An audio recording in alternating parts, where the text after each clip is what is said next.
Press the bell icon on YouTube and don't miss another update. So here I am with you with our weekend special edition of Cut the Clutter with your questions and with issues that you want me to declutter. Now, a couple of requests I'll make. One, if you send your questions, particularly if they're on Twitter, please also give us your full name. It's very confusing to respond to Jaise152. It's a very good question, and I would like to respond to it, and I might, time permitting. But really, everybody needs to know who the question is coming from. And there are many other good ones like that. So I'll take some. There is Prashant Gadwal. I mean, he's asked 4 points, and I can take an hour explaining, but I will not do that. He said, what will be the role of caste, Ram Temple, corruption, and petrol price and inflation in the coming elections? Now, no election is fought on one issue. Election can be fought on one personality, but that personality also then represents many issues. So you cannot say that one point will dominate the entire election. Also, none of these points is so dominant right now that will become the most important. So what you will see is a combination of these factors, and people will take a call on how Mr. Modi's government has performed on these. Now, caste in India is a national phenomenon, but it's not a pan-national phenomenon as a uniform thing. So caste matters everywhere, but usually it matters at the local level. It matters at state level, constituency level, then even at village level. If a party knows that a village has a larger number of such and such caste, which may be their voters, they will make that bit of extra effort to get those voters out to the booths. So caste is a reality. Nobody's been able to change it. And in some states, it is much stronger than elsewhere. Uttar Pradesh, for example, which determines who wins in India, this becomes a great combination, very powerful combination, because some castes come together. And once they come together, and in some cases, what is called as lower castes or weaker castes, then combined with Muslims, or Muslims combined with them, and that becomes a solid vote bank. So those local caste equations will matter tremendously. Not that Rahul Gandhi is a Brahmin nationally or Mr. Modi is an OBC. Those are little factors, but those will not determine what happens in the election. I would talk a bit more about petrol and inflation. And I think the question you might want to ask me in detail is that why is inflation not becoming, or petrol price not becoming as big an issue as you thought it might, because petrol price is now high, petrol and diesel price, and it hasn't quite come down as fuel prices have come down because government has kept on raising excise. Now the reason for that is when you buy your groceries, आप सब्जी दाल अपनी लेने जाते हैं घर की, तो look at your grocery bill. So while fuel has gone up, you will find many other things either haven't gone up in the last 4 years or they've actually come down. Dals, for example, have become much cheaper in the past 4 years. So your overall bill has not risen by that much. And then there's been the 7th Pay Commission, etc.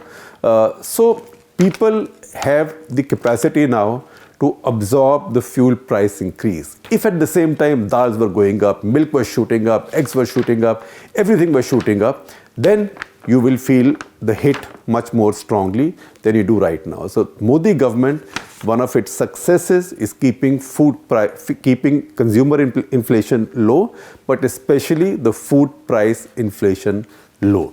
And that is what is balancing out the fuel price. Then I have Mr. K.S. Gopinath, who wants to understand the difference between farmers' loan waivers and corporate loan waivers.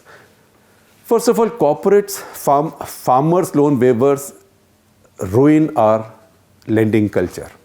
You can always say, oh, poor farmers, why can't you waive off 1 lakh or 2 lakhs? But the fact is, the moment you waive loans for one category of farmers, the rest also stop paying because they think, if I'm paying back, then am I stupid? Because they know that someday there will be a loan waiver. Then banks will become hesitant to lend to them. And in any case, banks would then insist that government pays them back. And government will pay them back. So taxpayer will then pay for this. This doesn't work for many reasons that we've discussed before, because the poorest farmers don't go to banks to borrow, they borrow from the village sahukar at very high usurious rates of interest. Those loans are not waived off by the government. The second thing is, this creates laziness in the policy making system. So because you can keep throwing this money at farmers and give them a little relief for some time, you don't carry out the reforms that India's agriculture needs. So our farmers are caught between in this vicious cycle of bust and bust, with a little bit of oxygen in the middle by way of subsidies or by way of loan waiver. So it doesn't work. Corporate loans are in a different category, because corporate loans are all supposedly backed with a collateral. It can be property, it can be the company's shares, it can be the company's assets, and banks usually assess their risk, and they take a lot more collateral than the amount of money they are lending. Now, so if a corporate is not able to return that loan, his assets are taken by the bank. And today with the IBC process, with the new bankruptcy process, which is again an achievement of the Modi government, this process is quite quick. So if a business goes bad and it has loans from the banks, banks can get together, go to NCLT and immediately start a bankruptcy process and auction this company to the highest bidder, who then pays back as much loan as possible. So when the new buyer pays for this company, the first monies go to the banks or to the lenders. So in that process, when corporates are not able to repay their loans, they don't exactly now get loan waivers. They lose their collateral. And in the past, they could drag this process for a very long time. And while this process went on, they would empty out their assets. And what will the banks be left with finally? Just a shell. Or say in the case of Kingfisher Airlines, in some cases, some banks who made the mistake of just taking the brand as a collateral, they are left with a brand that nobody wants. It's a defeated brand. But those reforms have now been carried out. So corporates don't exactly get loan waivers. Yes, banks take what is called as haircuts, which means if you can't pay me this much interest, okay, pay me this much. You can't pay me back this much, okay, pay me this much. But at the same time, the companies lose their equity. So that is the difference that political class also doesn't explain sufficiently to people, because they find it not very smart to make this distinction between corporate and farmers loans, but that is a distinction that we need to understand even at a layperson level. I have a question from Varun Kumar, who says, what's the point of asking you questions when you don't reply? Well, I'm replying to you now. But do write to me on our YouTube page and I will reply to you there. Twitter sometimes becomes a little problematic. The last question from Amit Jain, who wants to know, he has 3 questions, but I will just take one because we're running out of time. Can qualifications be set for contesting an election? For example, work experience, education, or can become an MP only after having experience as an MLA? Fortunately not, because India has not been able to give education to everybody. There is no guarantee that educated people will vote better. You know what? India had this system under the British. When the British once brought in some kind of democracy, they said that only people of means, so graduates, people who work for the army or the government, people who had a certain amount of land, people of means could vote. In fact, when the referendum was held in some parts of India on the formation of Pakistan, the right to vote was limited to these so-called educated people. And see, they voted for Pakistan, leaving all the poor Muslims behind. So the well-educated, the rich, the well-to-do are not necessarily wiser.